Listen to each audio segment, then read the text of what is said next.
the first day of the Axia invasion was etched into the minds of every human who survived it.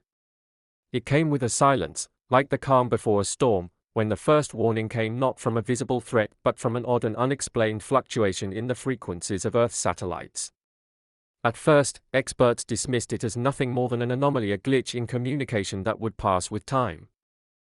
But then, one by one, the lights went out, the signals went dead, and the skies above Earth became clouded with something far worse than storms. Massive ships, dark and foreboding, appeared in the heavens like unholy phantoms, cutting through the atmosphere with precision and speed. Their appearance was nothing short of catastrophic. The first blast sent shockwaves across the world, and in New York, the Empire State Building crumbled into a pile of ash in mere seconds. In the following moments, every major city in the world fell: London, Tokyo, Paris, all reduced to smoldering ruins under the unforgiving fire of Axia plasma weapons. The Axias showed no mercy, no interest in negotiation or conquest for the sake of power. They were simply hunters, and the human race was their prey. Earth's military was woefully unprepared for an invasion of this magnitude. Despite their most advanced weaponry, humanity was helpless against the sheer force and advanced technology of the Axias. Every resistance effort crumbled before the Axia onslaught. Their ships, made from an unknown organic metallic alloy, seemed almost alive, shifting in form as they absorbed the fire of human weapons. Their soldiers, brutal, towering creatures, armored in living metal, advanced with a cold, calculated efficiency that no human could withstand. The war was not a battle of nations or ideologies, it was a slaughter, plain and simple. Among the survivors was General Naomi Jong, a highly respected military strategist, who had already seen her family lost in the first wave of attacks. Her sister was one of the first casualties, a victim of the Axia's devastating plasma bombs. Jong, known for her brilliant tactics and unwavering loyalty to her people, was left with nothing but an unyielding thirst for vengeance. Watching as her world fell into chaos, she knew there was no going back.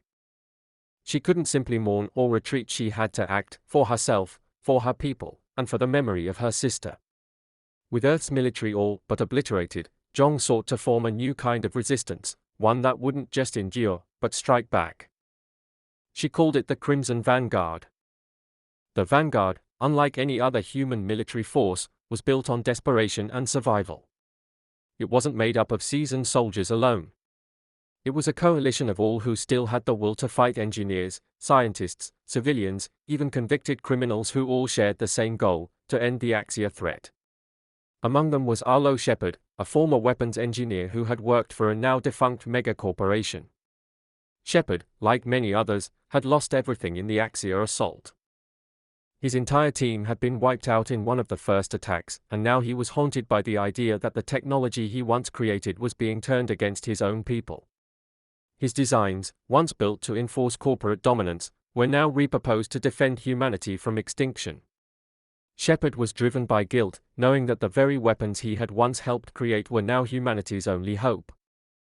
He threw himself into his work, modifying the weapons of war to give the Vanguard a fighting chance. Also among the Vanguard was Dr. Lyra Evers, a brilliant but troubled cyberneticist. Before the invasion, she had worked in relative obscurity, focusing on developing cutting-edge technologies for military and medical purposes. But when the Axias arrived, she found herself caught in the chaos of their assault. She witnessed firsthand the way their technology seemed to merge with their biology, creating an almost symbiotic relationship between the two. What began as an interest in understanding Axia weapons became a desperate quest to reverse engineer their technology. Evers developed a neural link system that allowed humans to interface with Axia tech, connecting their minds with the alien machines in an attempt to use their weapons against them. But there were dangers: too much exposure, too much interference, and the mind would fragment, losing its humanity forever. But for Evers, it was a necessary risk. As her mind bent and twisted from overuse, she became increasingly detached from the world around her, driven by an obsession to fight back at any cost. The Vanguard was not an army in the traditional sense. They lacked the cohesion of a well-trained force, and their technology was a patchwork of salvaged Axia wreckage and hastily re-engineered human weapons. But what they lacked in resources, they made up for in sheer willpower. Each member of the Vanguard was a symbol of defiance, a reminder that humanity's spirit could not be extinguished, no matter the odds. As the war raged on, Earth's last remaining cities fell one by one. Each battle was a desperate struggle, each victory a fleeting moment of hope. The Axiars, though ruthless and technologically superior, were not invincible. The Vanguard's attacks began to show results. Through hit-and-run tactics, the Vanguard managed to inflict significant damage on Axiar supply lines and military outposts. They raided abandoned spaceports to retrieve ships, adapting them to their own use. They sabotaged Axiar research facilities, studying their technology to reverse-engineer weapons capable of turning the tide of the war. It was slow, painstaking work, and the cost was steep. Every victory came with the loss of lives, and every small triumph was overshadowed by the mounting casualties. But the Vanguard was more than just an army. It was humanity's last stand, its final gamble. General Zhong, now a hardened and determined leader, forged bonds between the disparate factions of survivors, urging them to put aside their differences and focus on the task at hand. She knew that Earth's survival depended on a single, devastating strike. They would not win the war by merely holding the line. They would have to strike at the heart of the Axiar Empire itself. Their target was the Axiar Supreme Hive, a massive, sentient structure that orbited Mars. It was the core of the Axiar network, the central node that connected their forces across the galaxy, controlling both their physical and psychic functions. Destroying the Hive would destabilize the entire Axiar fleet and, hopefully, break their hive mind control. But the Hive was nearly impenetrable, protected by a powerful armada of Axiar ships and legions of their most fearsome warriors.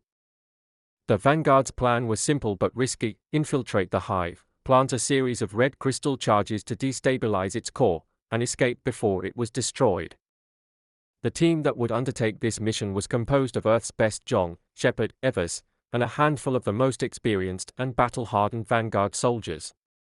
Their ship, the Firebrand, was the only one capable of reaching the Hive undetected. It had been retrofitted with stolen Axiar technology, including cloaking devices, a newly engineered propulsion system, and a complement of weapons designed to take down the Axiar defenses. But there was no guarantee that they would even make it close to the Hive, let alone survive long enough to complete their mission. Zhong knew that this was a one-way trip. The journey to Mars was filled with silence, broken only by the sound of engines and the occasional report from Evers as she monitored the mental link between the Vanguard soldiers and the Axiar technology. As they approached the Hive, the tension grew unbearable. Every member of the crew understood the gravity of the mission, and none of them spoke of the possibility of failure. They knew what had to be done. The final assault on the Hive was a desperate, all-consuming battle. As their ship breached the outer defenses, Axiar warships emerged from the dark void of space, engaging them in a battle that shook the stars themselves. The Vanguard fought with every ounce of strength they had, pushing through wave after wave of Axiar warriors, their bodies filled with the power of the red crystals but also cursed with the madness it brought. Blood and fire rained down as the Firebrand cut its way through the heart of the Hive's defenses. Zhong and her team reached the core of the Hive, where they confronted the Hive Queen, a massive, towering figure made entirely of living biometal, its eyes glowing with a red, all-consuming light. The Queen was the heart of the Axiar Empire, and defeating her would not be easy. She had the power to control her armies, to shape the very fabric of reality itself with the psychic energy that flowed through her. In their final battle, Zhong realized that she would have to sacrifice herself to destroy the Queen and the Hive. The explosion, triggered by the red crystal charge, lit up the dark void of space in a brilliant flash. It was a last, blinding act of defiance, a final cry of humanity's strength and resolve. As the Hive crumbled, so did the Axiar Empire, and humanity's fight was over. But at what cost? The survivors of the Vanguard were left to rebuild, their bodies and minds forever scarred by the battle. They were no longer merely human, but something more: a new breed of warrior, born of blood and fire. The war was won, but the price was paid in ways that could never be fully understood. The legend of the Crimson Vanguard would live on in the memory of Earth, a symbol of defiance and strength in the face of annihilation.